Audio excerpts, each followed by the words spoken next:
पौराणिक कथाओं के ऐसे पात्र जिन्हें पैदा होते ही त्याग दिया गया था। जी हाँ दोस्तों, ऐसे कई पात्र हैं जिन्होंने जन्म तो लिया, लेकिन उनके माँ बाप ने उन्हें कभी नहीं पाला। जब भी आप महाभारत सुनते होंगे तो आपको सबसे अधिक सहानुभूति कर्ण के किरदार से होती होगी, क्योंकि एक राज परिवार में पैदा होने के बावजूद कर्ण ने जीवन भर सूत पुत्र होने और कुल के नाम का पता न होने का अपमान झेला। उसका पूरा जीवन बहुत ही कष्ट में गुजरा। लेकिन पौराणिक कहानियों में कर्ण जैसे कुछ और महान हस्तियां हैं जिन्हें जन्म लेते ही त्याग दिया गया था। कौन कौन है वो और उनके साथ ऐसा क्यों किया गया, चलिए आज इस कहानी के माध्यम से हम लोग जानते हैं। हिंदू पौराणिक कथाओं में कई ऐसे पात्र हैं जिनका जीवन महान रहा है और आज हम उन्हें उनकी महानता के कारण ही पढ़ते और सुनते और जानते हैं। लेकिन उनका व्यक्तिगत जीवन दुखों से भरा रहा, क्योंकि उनके जन्म लेने के तुरंत बाद ही उनके माता पिता द्वारा उनका त्याग कर दिया गया। किसी भी बच्चे के लिए यह कष्टप्रद होता था कि उन्हें जन्म लेते ही वो छोड़ दे, और इसका सबसे बड़ा उदाहरण कर्ण है। कर्ण से लोगों को आज भी सहानुभूति होती है, और वो इसलिए क्योंकि कर्ण एक महान व्यक्ति था और उसकी महानता बार बार सिर्फ इसलिए कुचली गई, अपमानित हुई, क्योंकि उसके कुल का पता नहीं था। ऐसे कई उदाहरण पौराणिक कथाओं में भरे पड़े। तो चलिए जानते हैं कि कुछ ऐसे किरदारों के बारे में जिनके साथ भी कुछ ऐसा ही हुआ कि उन्हें किसी कारणवश जन्म लेते ही त्याग दिया गया, लेकिन वो बाद में बहुत महान बने। शकुंतला महाभारत में वर्णित शकुंतला एक बहुत ही सुंदर स्त्री है, लेकिन शकुंतला के जन्म लेते ही उनको उनके पिता विश्वामित्र और माता मेनका ने त्याग दिया था। मेनका एक अप्सरा थी और वो एक मनुष्य की संतान को स्वर्ग नहीं ले जा सकती थी, इसलिए उसने शकुंतला को एक ऋषि के आश्रम के पास धरती पर ही छोड़ दिया था।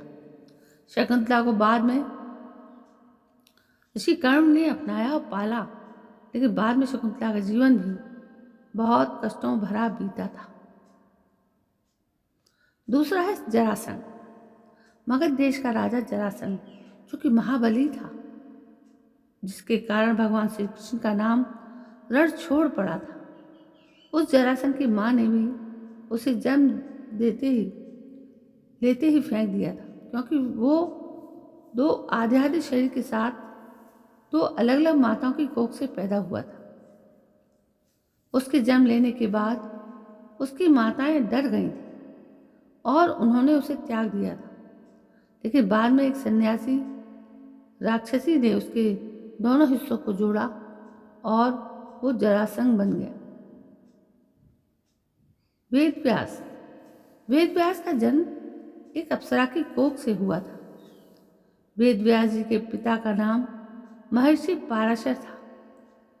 जब पाराशर जी को यमुना नदी में पार करके आगे की ओर जाना था तो सत्यवती अपनी नाव में महर्षि पाराशर को बिठाकर नदी पार करने के लिए ले जा रही थी। ऋषि पराशर उस दौरान सत्यवती पर मोहित हो गए और उन्हें एक पुत्र हुआ। उसके बाद पराशर जी यमुना स्नान करके वहां से चले गए, लेकिन अविवाहित सत्यवती ने समाज के डर से अपने पुत्र को यमुना के तट पर स्थित बालू के द्वीप पर छोड़ दिया। एकलव्य की कहानी तो हम सब जानते हैं। एकलव्य श्री कृष्ण के वंश यानी यदुवंश में जन्मे थे और उनके पिता श्री कृष्ण के पिता वासुदेव के भाई देवश्रवा से थे। लेकिन एकलव्य का जन्म होने के बाद ही देवश्रवा ने आकाशवाणी के कहने से अपने पुत्र शत्रुघ्न का त्याग कर दिया था।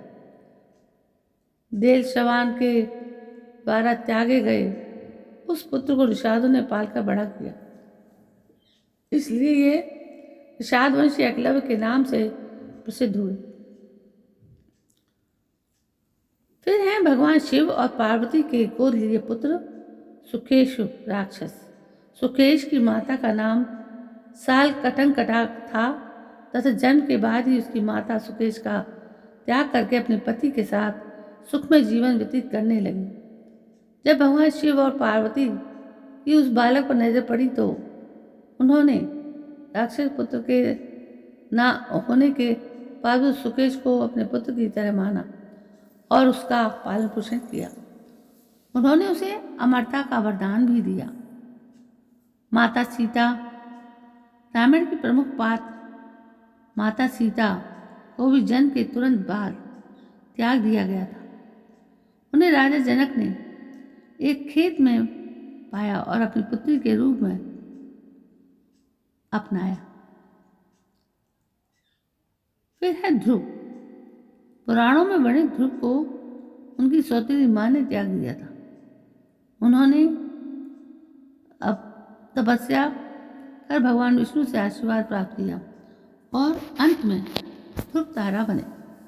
फिर आते हैं कर्ण।